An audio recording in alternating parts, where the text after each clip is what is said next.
Nsemmilkom u nilqakom għal programm ieħor mis-sensiela Ħelsien.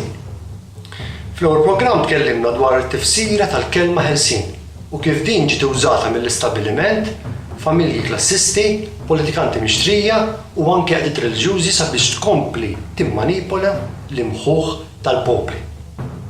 F'pajjiżna din l-istess sistema hija użata wkoll sabiex tbiegħet lil masses ta' nies mir-realtà u mill-verità.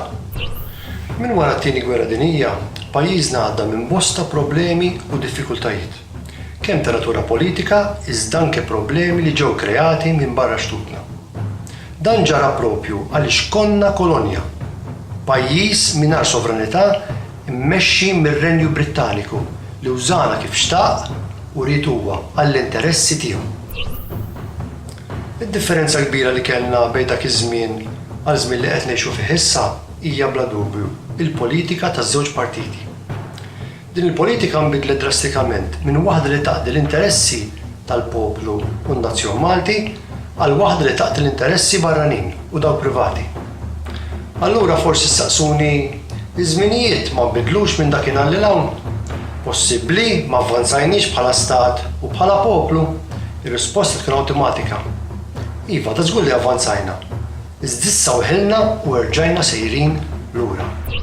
Meta avvanzajna kien minħabba li kellna politikanti, anke forsi ma kinux perfetti, li kienu jaqbżu għal pajjiżhom u għal poplu tagħhom. Kellna politikanti li kienu jaqbżu għal tradizzjonijiet u għal kultura Maltija. Mhux iġibu l-barrani qabilna ġu pajjiżna stess. Għalhekk konna avvanzajna, għalhekk konna minna kisbiet kbar. Illum minħabba l-brainwashing tan-narrattiva neoliberali li politikanti mixtrija qegħdin jitimgħuna minn fuq il-mezz tax-xandir tagħhom, il-poplu Malti fil-maġġoranza tiegħu jinsab mitluf ġo labirint ta' idejat strambi mibjuwa lilna mill-hekk imsejħa Unjoni Ewropea. Dawn l-idejat imorru lil mill-loġika jew anke mill-kura li ċittadin ta' pajjiż kien tela fih fil-passat.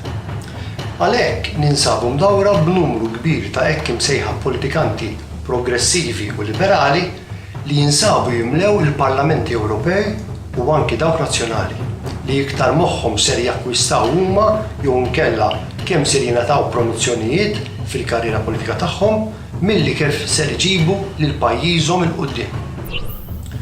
Dan kollu ġara minħabba li n-narrattiva neoliberali li ġiet infassla sabiex teqret il-kura u l-għoża li ċ-ċittadini kellhom lejn pajjiżhom hija narrattiva li tippromuovi aktar karrieristi u mhux politikanti vera. Għalhekk l-għoża li konna tlajna fiha dari, forsi minn għandu li tagħtiha jiftakar sew, inbidlet f'konfużjoni ta' idejat li l-partiti u karrieristi mixtrija mill-Unjoni Ewropea qegħdin jippromovu.